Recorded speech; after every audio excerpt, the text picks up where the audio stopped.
Qui con mister Parlato, tecnico della Folgore Caratese. Mister, una partita davvero tosta dal primo minuto, combattuta contro un grande avversario, un gran derby. Sì, abbiamo affrontato una squadra organizzata che sapevamo la loro solidità, non perdevano da 6 partite, hanno fatto pochi gol ma non avevano neanche prese tantissimo in 6 partite, forse avevano preso un gol e basta, quindi sapevamo della loro compattezza, della loro forza, della loro fisicità. Abbiamo dovuto sudare le 7 camicie e è stata una partita che nei primi 45 minuti era un po' sporca da entrambe le situazioni, ci siamo spenti un po' a vicenda, poi il secondo tempo da una situazione di palla inattiva, cioè calcio di rigore, hanno sbloccato la partita. A quel punto un pochettino saltano anche gli equilibri, vedendo che non riuscivamo a essere, se vogliamo, forse più chiari nelle azioni da gol. Ho cercato di pensare di dare una mano ai ragazzi, di dare un po' più di ampiezza, meno profondità, e diciamo sono stato fortunato, ma sono stati bravi i ragazzi a interpretarla al meglio. Ecco, si dice in molti casi che gli allenatori sono bravi, si vede la bravura dell'allenatore soprattutto con i cambi, e lei con i cambi ha davvero stravolto la partita e ha portato i 3 punti con le sue scelte. Io faccio in modo di aiutare i ragazzi. È chiaro che la mia testa non è la loro testa, e sono loro che poi dopo devono fare gli interpreti. Sicuramente gli interpreti l'hanno fatta in modo, è come se giocassi io con loro, e alla fine siamo stati premiati, ma è merito dei ragazzi che vanno in campo. Complimenti mister, Grazie. complimenti per il derby e grandissima partita. Grazie.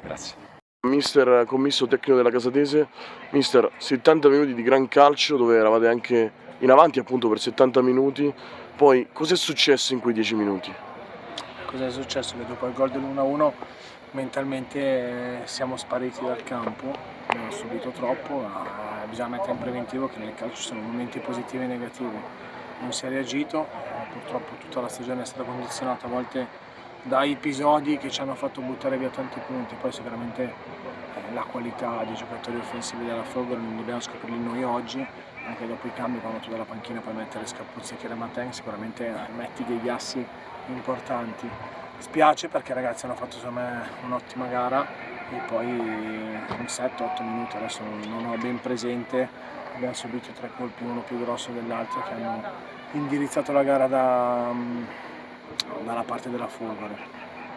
È un vero peccato perché la squadra ha dimostrato come può tenere il campo, e secondo me ha anche dimostrato un buon calcio, anche se è stata una partita magari molto spezzettata, molto fisica. Purtroppo non riusciamo a fare una crescita di maturità, andare in vantaggio su un campo così difficile, una partita del genere doveva essere un vantaggio, invece ci siamo abbassati troppo, magari qualche singolo sicuramente è calato, e quando ti porti in casa giocatori bravi poi diventa difficile.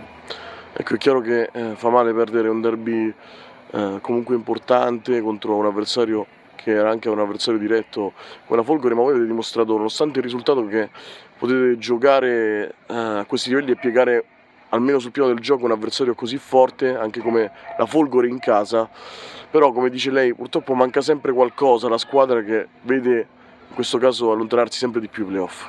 Sì, no, ormai noi fino a che la matematica non ci guadagnerà ci proveremo, però è normale che i numeri sono abbastanza difficili e chiari.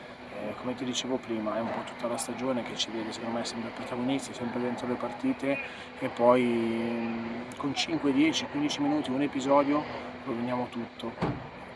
Questo fa parte sicuramente di un processo di crescita di una squadra giovane e con un po' di inesperienza, però non deve essere una scusante, anzi deve far arrabbiare i ragazzi in maniera positiva e farli crescere da questo punto di vista. Grazie mister, grazie. Complimenti comunque per la prestazione, grazie.